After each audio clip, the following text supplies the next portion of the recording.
Okay.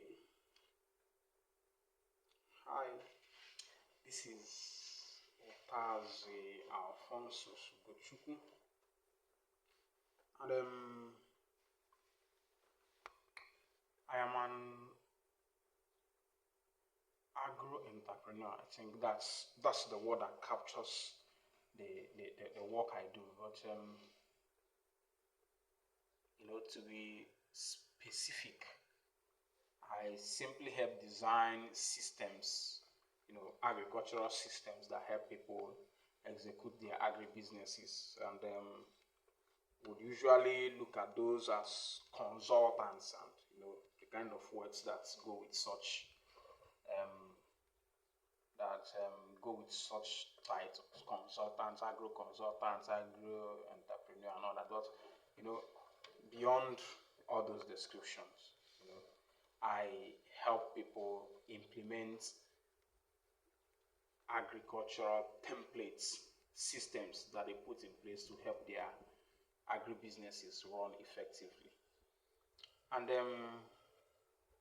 I want to take some time and look at certain things around agriculture in general, as we do it, especially in Africa. I was thinking recently about all the brouhaha that happened around the GMO stuff,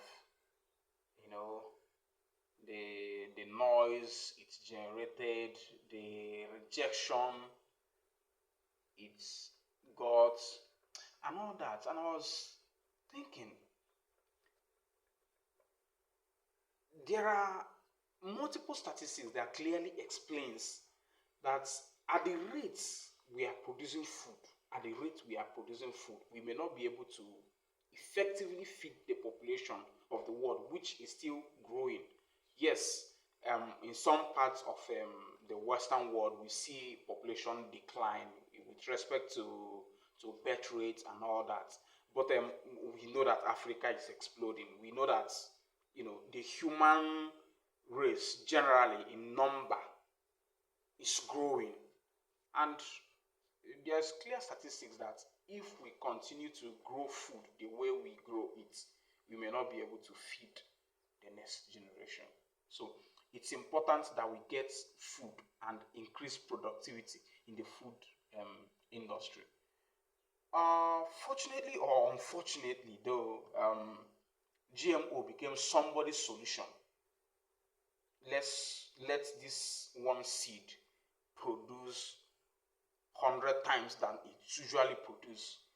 Let this seed that may be attacked by so and so pests no longer have any problem with pests and all that, and everything they did around it. It's simply a solution from the person's perspective to deal with food shortage.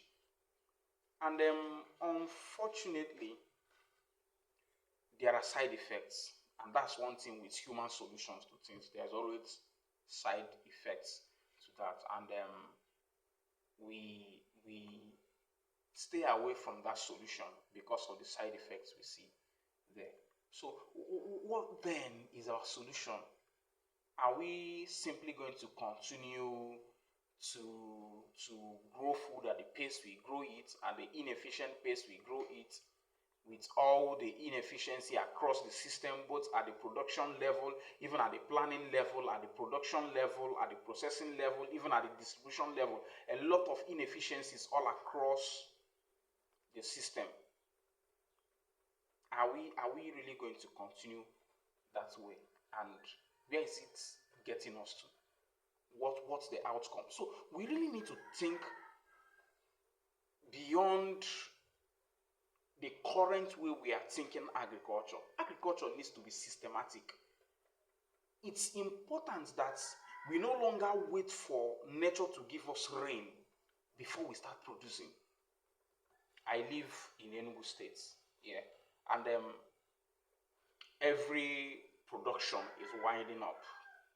Pepper production that happen around here, the tomato production, everything is just winding up. So does it mean that we are not going to eat those things after the rain. But, it's really important that we think beyond the way we do agriculture. And so that's why I'm thinking around, I think of agriculture in systems. How do we set up processes that ensure that food continues to flow, even if we are planting our original nature-given seeds? How effectively do we plant the seeds and produce healthy food that is sufficient, and then the processes that are effective and productive,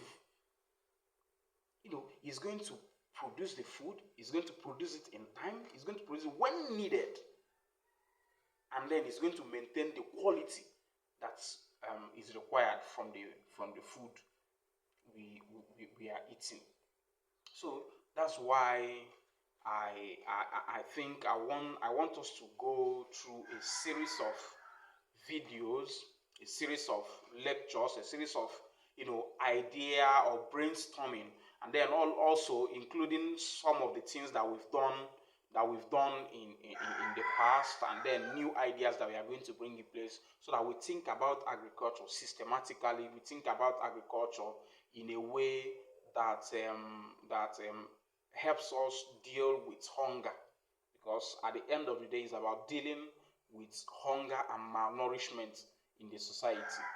So we look at the automation systems. How do we automate systems? Put in place systems that help take away so much hands per se. Too much hands in the system, so that it runs without so much inefficiencies. How do we see that, let's say, the irrigation system is able to distribute water effectively to the plants without being interrupted by maybe human factors like human forgetfulness? Can we set up a system that would ensure that water gets to a plant when needed?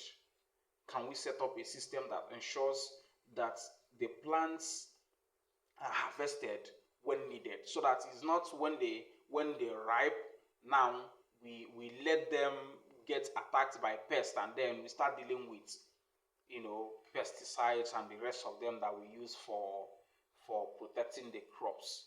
How do we look at storage systems such that everything follows a system, where even when human interference is needed, it's simply to help make the system start functioning, instead of just interrupting the process and then at the end of the day losing time, losing money, losing even the food that we've produced and all that. How do we look at distribution systems that help us reach the market when needed?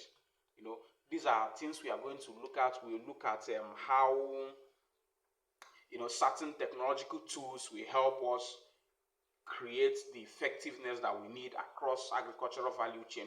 Look at how we can design systems that would help